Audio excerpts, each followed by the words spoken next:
এক হচ্ছে কোনো সরকারি চাকরিওয়ালা লোক, আর একদিকে ধরো তুমি কোনো এড়াগাড়া নাত্তু খেড়া। আমি কাউকে ছোট করছি না, বাট সরকারি চাকরিওয়ালা লোকগুলো কিপটে তো হয় ভাই। একটা তুমি জিনিস দেখবে ভাই, সরকারি চাকরিওয়ালা লোকেদের এরা লাল চা খায় কেন? Health conscious. এরা ভুড়ি ভুড়ি টাকা ব্যাংকে জমাবে, সাথে ভূতকে খাওয়ানোর জন্য নয় ভাই, ডাক্তারকে খাওয়ানোর জন্য। এরা যা টাকা জমাবে তার চেয়ে বেশি এরা ডাক্তারের পেছনে ঢালে। সরকারি চাকরিওয়ালা মানুষদের সবকিছুতে ভয় এদের। এদের বাড়িতে খাওয়া দাওয়া দেখো তুমি, সব তেল কমালা জিনিসপত্র। তারপরে রোগ ভাই এদেরই বেশি হয়। ভালো করে লক্ষ্য করে দেখবে, প্রত্যেকটা সরকারি চাকরিওয়ালা বাড়ির লোকে প্রতি মাসে মাসে স্যালারি পাচ্ছে এরা।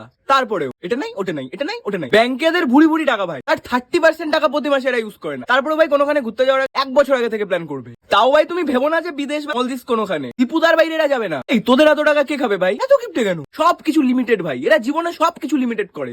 খাবে লিমিটেড, ঘুমোবে লিমিটেড, কোনো কিছু করবে লিমিটেড, ঘুরতে যাবে লিমিটেড। সারা পোল্ট্রির মুরগি, এদের শরীরও বেশি নিতে পারে না ভাই। আর ভাই সরকারি চাকরিওয়ালা ছেলেগুলো রিটায়ারমেন্টের পরে ভাই ছেলেগুলো পরে কাকিমা মার্কা হয়ে যায় ভাই। বাড়িতে বসে বসে বইয়ের সঙ্গে 14 গোষ্ঠীর লোকেদের নিয়ে এদের ভীষণ চিন্তা, প্রত্যেকের পেছনে কাটি করবে ভাই। দেখো এই ভিডিওটা যারা দেখছে তারা যদি কেউ সরকারি চাকরি করে থাকে বা তাদের বাবা মা যদি সরকারি চাকরি করে থাকে, তো আমি সরকারি চাকরিকে খারাপ চোখে দেখি না ভাই, কিন্তু ভাই আপনারা হন তো ভাই কিপটা, এটা তো সত্যি।